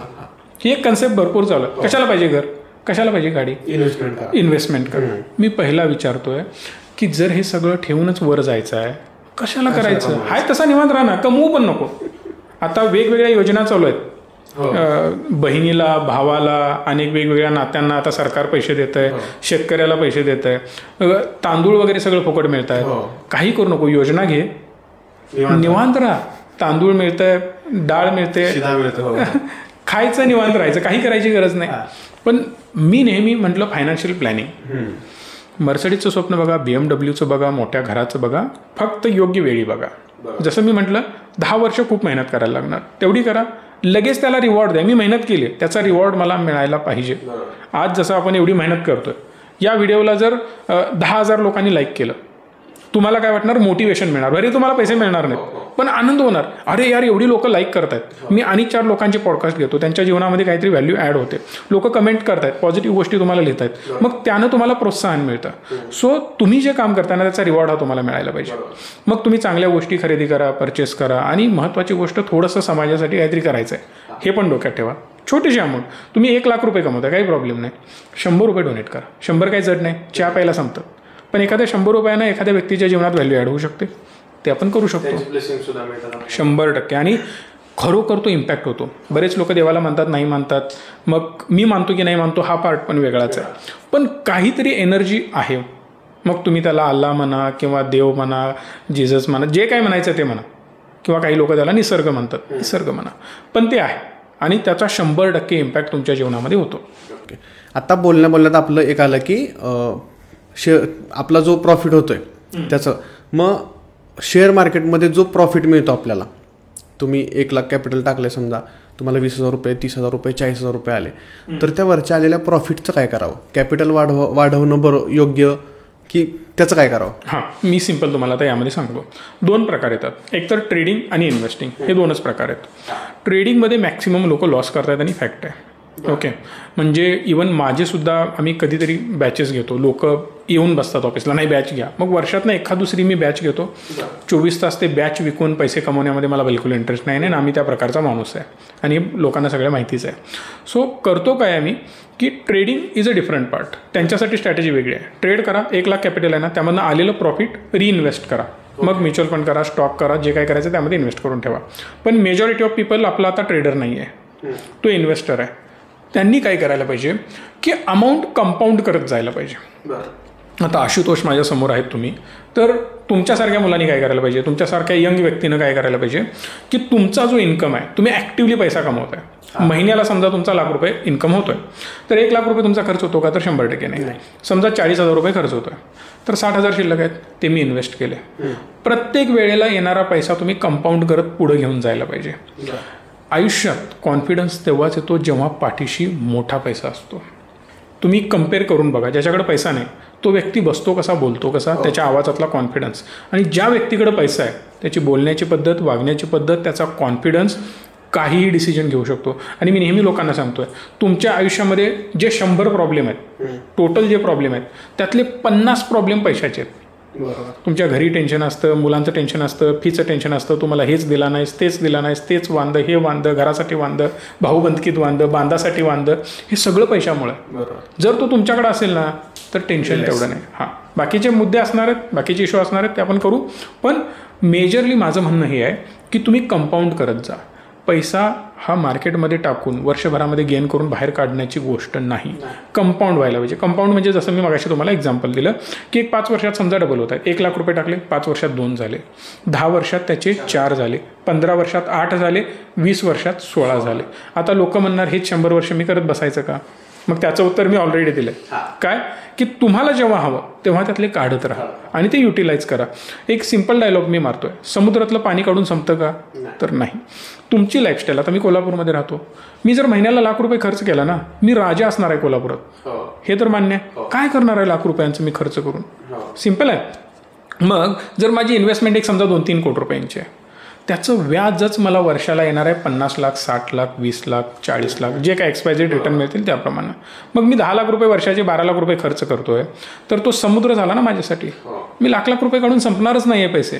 मग आपल्याला पहिला जी 10 वर्ष मेहनत घ्यायची आहे, एक मोठा समुद्र बनवण्यासाठी फोकस करायचा आहे. 1 कोटी 2 कोटी एक चांगला सस्टेनेबल अमाऊंट तुमची बनली ॲज पर युअर रिक्वायरमेंट, की त्यानंतर त्याला कसं युटिलाइज करायचं आहे आपण ठरवायचं. मग एक छान गाडी, बंगला, अधूनमधून ट्रिप्स चांगल्या, सोशल नेटवर्क, मग समाजासाठी काही देणं असेल तर हे सगळं त्यामधून करायचं. ओके, लिमिट सेट कशी करावी?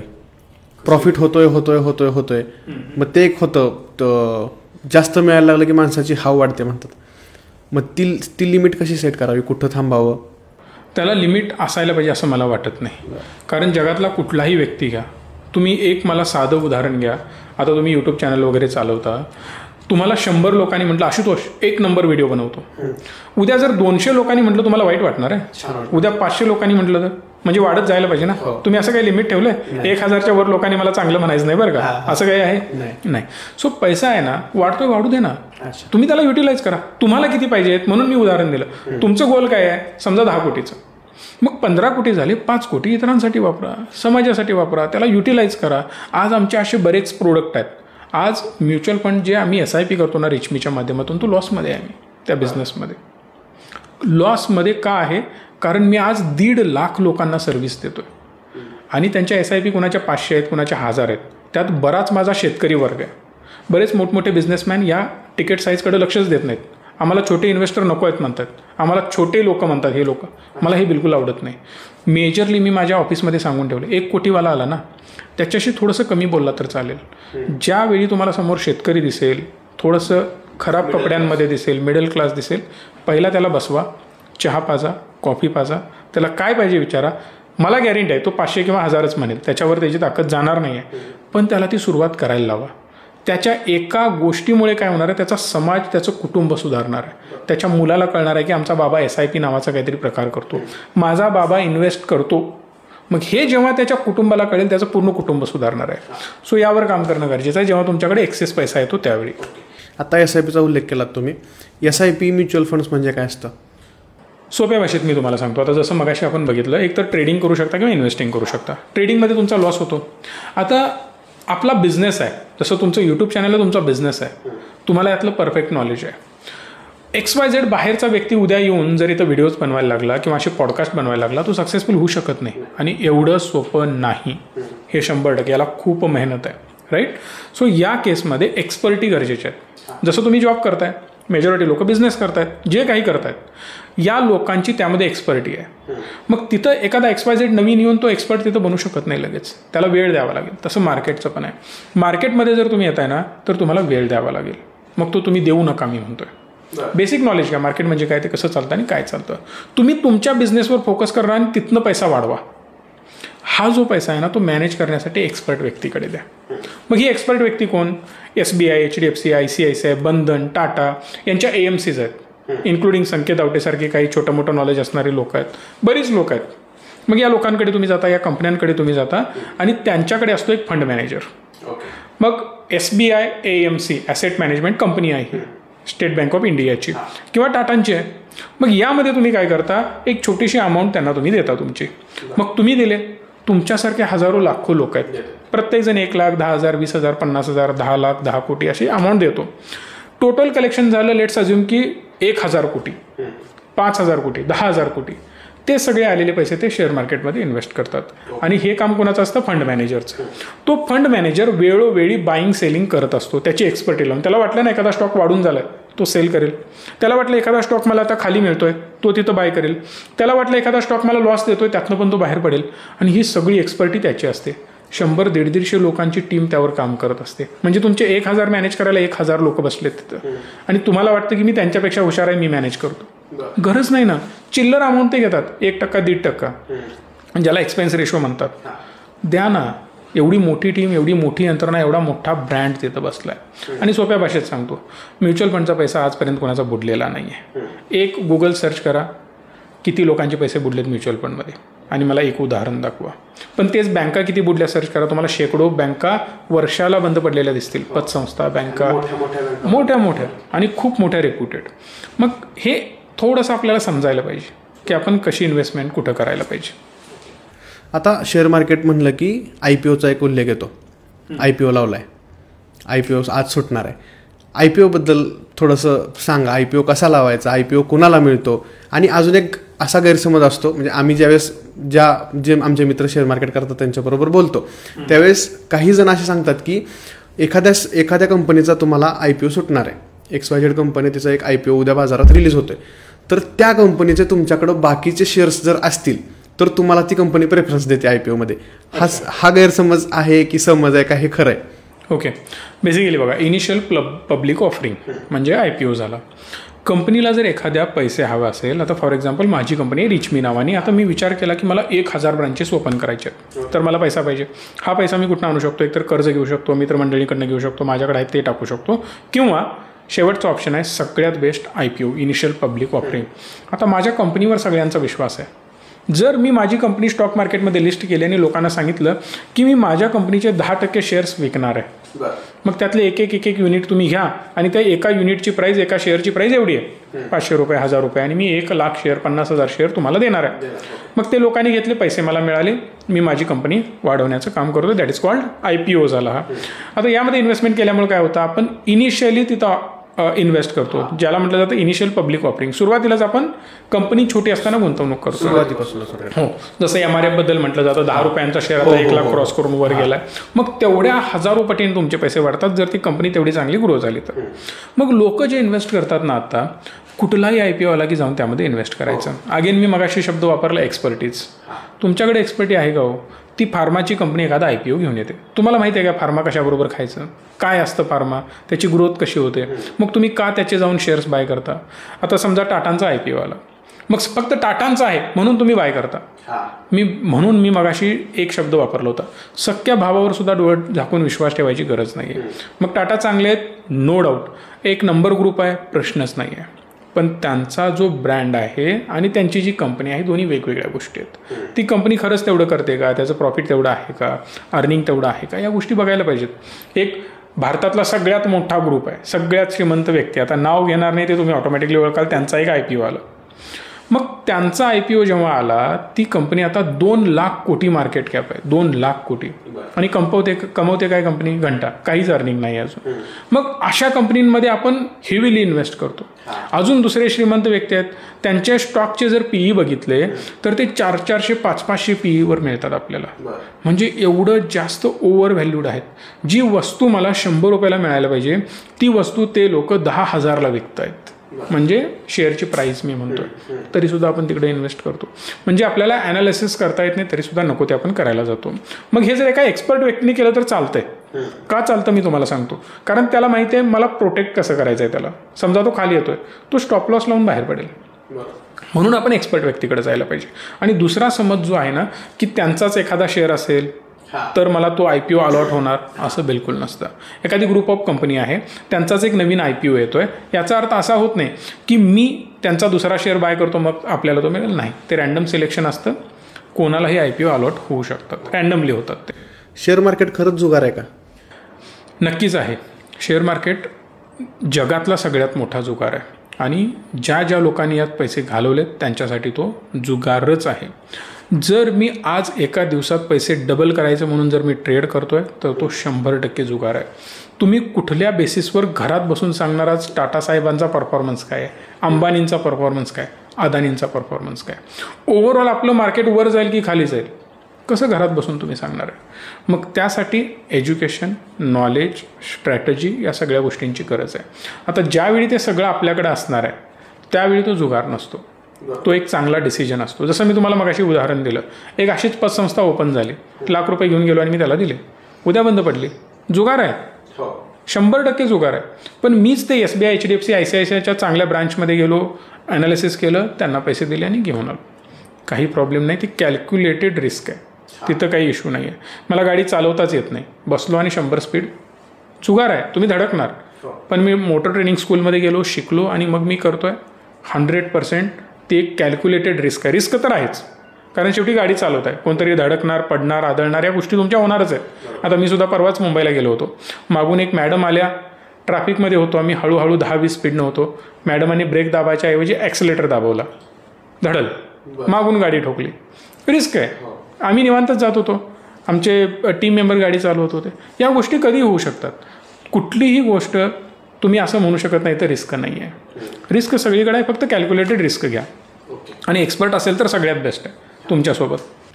शेअर मार्केटवरती कोणत्या कोणत्या गोष्टींचा प्रभाव पडतो, म्हणजे आपण निवडणुका आल्यात त्याचा इफेक्ट शेअर मार्केटवरती पडतो. एखादी मोठी व्यक्ती पास झाली, मृत पावली, त्याचासुद्धा शेअर मार्केटवरती इफेक्ट पडतो असं म्हणतात. मग त्या गोष्टींच्यासाठी इन्व्हेस्टरनी किती सतर्क राहिलं पाहिजे, कोणकोणत्या गोष्टींचं नॉलेज घेतलं पाहिजे? आता बघा, शेअर मार्केट म्हणजे सगळ्या शेअर्सला मिळून बनलेलं एक मार्केट.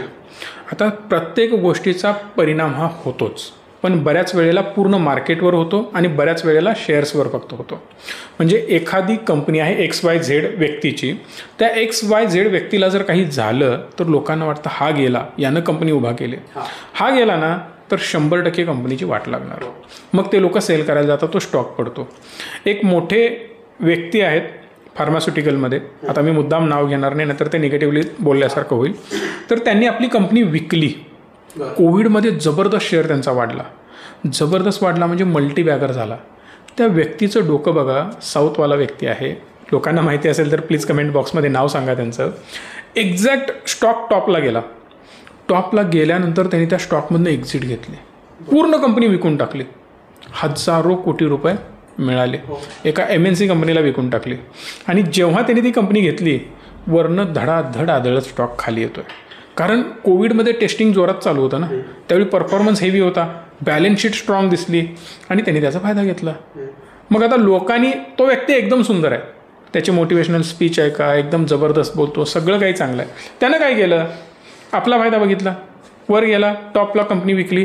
मग आता तो काय म्हणेल, तुमची चूक आहे, तुम्हाला कंपनी चालवता आली नाही, मी काय करू, मी काय केलं, कंपनीला इथंपर्यंत पोहोचवलं होतं, धंदा होता काय नाही होता, मी एवढे 1000 कोटी केले की नाही केले, ते तुम्हाला पुढं सस्टेन ठेवता आले नाहीत किंवा त्याला ग्रो करता आलं नाही, माझी चूक नाही, मी तुम्हाला विकली, मी बाहेर पडलो. सो लोक अडकले आता त्यात.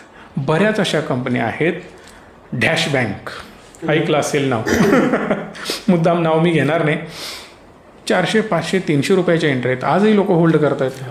का करतायत, आय डोंट नो. एक टेलिकॉमवाली कंपनी कुठून कुठे आली, लेणे के देणे, म्हणजे तुम्ही काहीही करा, फक्त कोणीतरी फुकट पैसे त्यांना दिले पाहिजेत की बाबा एक 50 लाख कोटी माझे घे, तर कुठं त्याची ग्रोथ होऊ शकते. मग त्यांना फुकट कोण देणार नाही. मग तरी आपण या आशेमध्ये आहोत की तो मल्टीबॅगर होणार, 1000ला जाईल, 5000ला जाईल. अशा वेळेला ना या सगळ्या न्यूज इम्पॅक्ट करत असतात. ओव्हरऑल युद्धजन्य परिस्थिती निर्माण झाली, इलेक्शन्स आता भारतामध्ये सुरू आहेत, रेट कट अजून भारताने केलेला नाही. मी बऱ्याच व्हिडिओमध्ये बोलतोय की लवकरात लवकर भारताने रेट कट करणं गरजेचं आहे, अदरवाईज बिझनेसवर पण इम्पॅक्ट होणार आणि मार्केटवर पण इम्पॅक्ट होणार आहे आणि ओव्हरऑल देशाच्या GDPवर इम्पॅक्ट होणार आहे. सो लवकरात लवकर इन्फ्लेशन कंट्रोलमध्ये ठेवून ना रेट कट करायला पाहिजेत, कारण जगभरात सगळीकडे झालेले आहेत, नाहीतर आपण मागे पडू. मग असे सगळे इम्पॅक्ट मार्केटवर होत असतं. ओके, थोडं शेवटाकडे येऊयात. ज्यावेळेस न्यूजला बातमी येते शेअर मार्केटची, त्यावेळेस पहिला उल्लेख येतो सेन्सेक्स कोसळला. सेन्सेक्स म्हणजे काय, त्याच्यावरती का सगळं अवलंबून असतं, सेन्सेक्सच नाव काय येतं पहिल्यांदा? सिम्पल आहे. मी तुम्हाला एक बेसिक उदाहरण देतो. शीतावरनं भाताची परीक्षा करायची असते. म्हणजे आता समज आपण कुकरमध्ये भात लावला आहे, तांदूळ लावलेत, तर तो शिजलाय की नाही बघायला आपण सगळे दाणे चेक करत नाही, काही सॅम्पल घेतो, 2-4 चेक करतो आणि ठरवतो, राईट. सो या केसमध्ये पण तसंच आहे. सेन्सेक्स असेल किंवा निफ्टी असेल, दिट इज कॉल्ड इंडेक्स. हे इंडेक्स आहेत, हे शीत आहेत जे आपण चेक करणार ओव्हरऑल मार्केट काय करत आहे. सो प्रत्येक सेक्टर, जसं फार्मा सेक्टर आहे, IT सेक्टर आहे किंवा वेगवेगळे सेक्टर्स जे आहेत, त्यामधून टॉप कंपन्यांना यांनी निवडलं आहे. मग या टॉप कंपन्या त्या इंडेक्समध्ये आहेत, सेन्सेक्समध्ये किंवा निफ्टीमध्ये. जर या सगळ्या कंपन्या खाली येत असतील तर ओव्हरऑल सेन्सेक्स खाली येणार. मोठ्या कंपन्या खाली येत असतील आणि छोट्या कंपन्या चांगलं करत आहेत तरीसुद्धा सेन्सेक्स खाली येणार. आणि जर या कंपन्या चांगल्या करतील, सेन्सेक्स वर जाणार. सेन्सेक्स चांगला करतो याचा अर्थ ओव्हरऑल मार्केट पॉझिटिव्ह आहे. कारण जर तुम्ही रिलायन्स, टाटा, अदानींच्या काही मोठ्या कंपन्या, बिर्लांच्या काही मोठ्या कंपन्या बघितलात तर या एक कंपन्यावर अनेक हजारो कंपन्या अवलंबून आहेत. कारण टाटा गाडी बनवतात, गाडीला हजारो स्पेअर पार्ट्स लागतात आणि ते वेगवेगळे पार्ट्स बाहेर कंपन्यांकडून ते परचेस करत असतात. मग त्या कंपन्या त्याच्यावर अवलंबून आहेत. मग टाटा मोटरचा सेल होत नाही तर त्या कंपन्यांचा सेल डाऊन होणार आहे. मग ह्या सगळ्या कंपन्या एकमेकांवर अवलंबून असल्यामुळे तुम्हाला सेन्सेक्स वाढला पडला की त्या तुलनेमध्ये मॅक्सिमम कंपन्या त्या डायरेक्शननी परफॉर्म करताना दिसतात. ओके, सेक्टरचा उल्लेख झाला. शेअर मार्केटमध्ये इन्व्हेस्टमेंट करण्यासाठी बेस्ट सेक्टर कुठला तुमच्या दृष्टीने?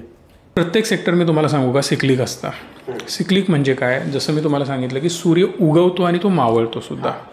जसं मी मगाशी एका कंपनीचा उल्लेख केला की टॉपला गेली आणि तिथून ती आदळते आहे. मग प्रत्येक सेक्टरची एक सायकल सुरू असते की आता याची डिमांड आहे, इथून ते चांगलं ग्रो करू शकतं. आता बेसिकली मेटल चांगलं करू शकतं कारण मेटलची डिमांड ह्यूज आहे. चायनाने प्रोडक्शन कमी केलं आहे. क्रूडच्या वगैरे गोष्टींबद्दल बरंच मी एक्सप्लेन माझ्या व्हिडिओच्या माध्यमातून केलेलं आहे. IT रेट कट केल्यामुळं IT मध्ये ग्रोथ येते. इंडियानं पण रेट कट केलं की अजून IT रॉकेट होऊ शकतं. मग IT वर माझा फोकस असू शकतो. मी कुठलाही स्टॉक सांगत नाही, तुम्ही त्यातनं स्टॉक सिलेक्ट करा, स्क्रीनरवर जा, शोधा, चांगले चांगले स्टॉक निवडून तुम्ही त्यामध्ये इन्व्हेस्ट करू शकता. चांगले चांगले स्टॉक स्क्रीनरवरनं शोधून तुम्ही इन्व्हेस्ट करू शकता.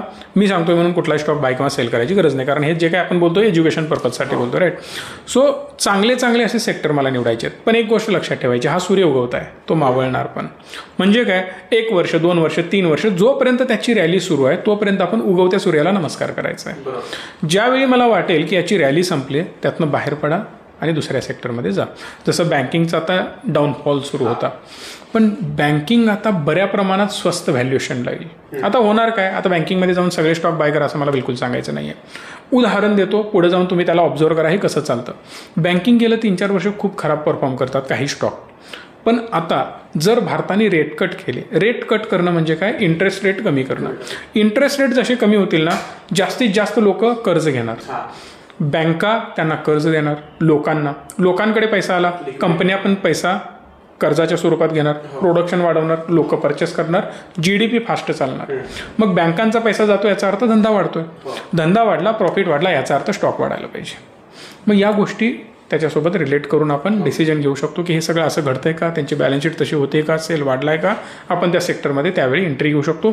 माल स्वस्त मिळतोय, उचलायचा, साध्या गणितावर आपल्याला काम करायचं. ओके, थोडक्यात ऑब्झर्वेशन कंटिन्यू पाहिजे आणि फक्त पैसा कमावायचा किंवा लवकर पैसा कमावायचा यासाठी न येता एक बिझनेस म्हणून एक वेल्थ जनरेट करायची आहे मला. सस्टेनेबल वेल्थ म्हणजे काय, काही झालं तरी पाठीशी माझ्या स्ट्रॉंग गोष्ट उभी आहे. पाठबळ आपलं स्ट्रॉंग असेल ना तर काही आयुष्यात प्रॉब्लेम येत नाहीत पैशाच्या रिलेटेड. आपण एकदम स्ट्रॉंग असतो, भीती नसते. पोटाला मिळालं तर सगळं मिळणार आहे आणि ते या जगात गरजेचं आहे. बरेच लोक म्हणतात अरे पैसा घेऊन काय करायचं आहे, पण ज्या वेळेला तुमची मुलं म्हणतील ना बाबा मला मेडिकलला जायचं आहे, 2 कोटी रुपये खर्च आहे, कुठनं आणणार? ज्यावेळी तुमचा मुलगा म्हणेल मला इंजिनियर व्हायचं आहे, 10-20 लाख रुपये उडवायचे, कुठनं आणणार? तुमची मुलगी म्हणेल मला फॉरेनला जाऊन शिकायचं आहे, पैसे कुठनं आणणार? मग तिथं तुम्ही तुमच्या मुलांसाठी हे करू शकत नाही. स्वतःची फॅमिली, तुमचं छत गळतं आहे. माझंही घर तसंच होतं, 15-20 डबे लावले जायचे घरातनं, झोपायला जागा नसायची पावसाळ्यात.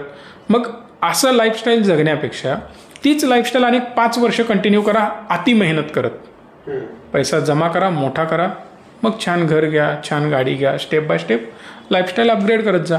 आणि तुम्ही सुधारला म्हणजे तुमच्या पुढच्या पिढ्या पण सुधारत जातात. हे मॅटर करतं. आपण जर सुधारलो नाही ना, आपण काय म्हणतो काय करायचं म्हातारपणी पैसा घेऊन, तसं नाही आहे. तुमची पुढची पिढी पण चांगली घडत जाते त्यानं. ज्यावेळी आपण आपल्या आईबापालाच बघतो की अरे यांच्यामध्ये काही दम नाही आणि हे काही कष्ट घेत नाहीत, तर तिथं प्रॉब्लेम होतो. आज बरेच लोक मला पण म्हणतात तुमचा बाबा पण शेतकरीच होता की, मग तुम्ही कशी ती केली नाही? आजही माझ्या वडिलांना 102 ताप असला तरी ते शेताकडे जायचे. अक्षरशः मी भांडण करून मी त्यांना आता घरी बसवलं. सगळं काही मी गाई वगैरे भावाला देऊन टाकलेत, सगळं बंद करून टाकलं, शेतीचं काम बाहेर करायलाच दिलेले आहे. पण या केसमध्ये कन्सिस्टन्सी तिथनं माझ्या रक्तात आली आहे की आज काही होऊ दे, चप्पल काढायचं, चप्पल रुत्तात गुडघा भर चिखलातनं तुडवत पांदीनं शेताकडे जायचं, धार काढायची, दूध घेऊन यायचं.